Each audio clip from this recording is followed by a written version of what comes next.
Let's talk about inventory management. As either an existing business owner or someone who's looking to get into retail, either online or brick and mortar, inventory is going to be a huge piece of the puzzle, and something you undoubtedly will spend a lot of time on. With that being said, it's important to understand the philosophy behind managing your inventory. From keeping the items in your catalog stocked, to analyzing the profitability of your business and deciding what to double down on, there's a lot to unpack in the world of inventory management.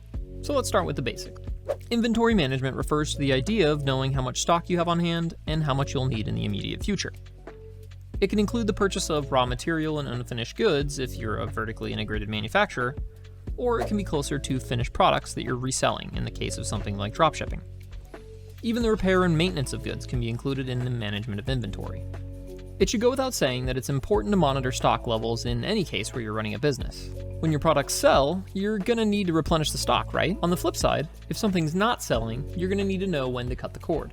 This is even more important if you sell perishable goods. There are a ton of techniques that different businesses use to manage their inventory. Generally, it depends on the nature of your business and the type of inventory that you're carrying. We already mentioned dropshipping, which is when the supplier ships items directly from the warehouse to the customer, which means the online retailer doesn't keep the inventory on hand themselves. This is a super popular option with a marketplace like Amazon, as they have a Fulfilled by Amazon program that does exactly this. You sell the items on the storefront, but all the items are stored and shipped out of the Amazon Fulfillment Center.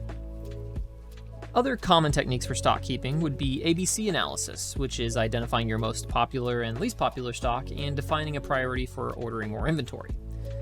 Batch tracking groups similar items together to track expiration dates and other variables to maintain consistency. And first in, first out, or last in, first out are also super common among businesses looking to move specific or pricey inventory first, or get rid of old stock in the case of perishables. There are plenty of other ways to manage your inventory, and you'll likely settle on a mixture of different methods, depending on how your business operates and the variety of your inventory. In order to effectively manage your inventory, you'll need to get familiar with concepts like inventory control, optimization, and order and supply chain management. All of these variables are vital to the success of your business and all play a part in the overall theme of inventory management. Inventory control is the process of managing the movement of your items in a warehouse. This could be applicable to large-scale operations where you have a massive space to store any number of different items you sell, or a shared space with other retailers. Or it could even apply to a brick-and-mortar store, where extra inventory is kept in bins in the back. Setting your warehouse up to be effective is a big step in making things run smoothly, and using SKUs and bin identifiers to sort your inventory in a warehouse is essential. Check out our other video on SKUs for more information on that process, and how to automate the syncing of pricing and inventory amongst your catalog on the e-commerce side of the business.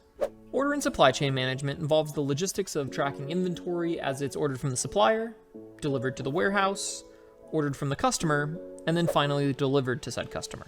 Having a good standing relationship with your supplier means that you're likely to get your inventory restocked when needed. On top of that, there are things like quality control to be considered.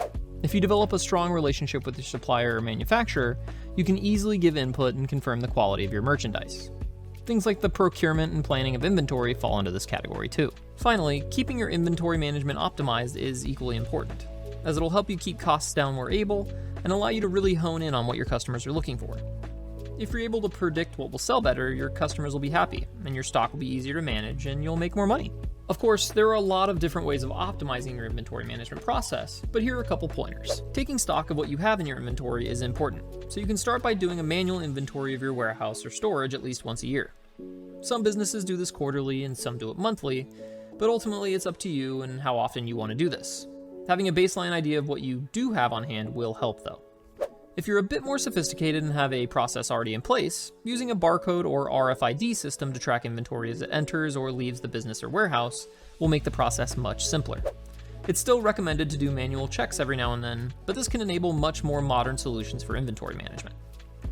Using an ERP or system of record for your business is essential, as it not only allows you to keep stock of your inventory, but also generally works directly with your point of sale or online storefront to manage the flow of orders and revenue using those barcodes we talked about. Using QuickBooks here allows you to track and manage all of your orders and cash flow in one place. Once QuickBooks is set up, connect it to an inventory management tool or an e-commerce accounting tool like Webgility to allow you to automatically adjust inventory levels and pricing, and in the case of Webgility, pull in those online orders and expenses to automate away the manual work. There's of course a lot more to cover when it comes to inventory management, but this should give you a good jumping off point when you're looking at next steps or just trying to understand how it works. Check the links in the description for more on what was covered in this video, and as always, don't forget to like and subscribe to the channel for all things e-commerce.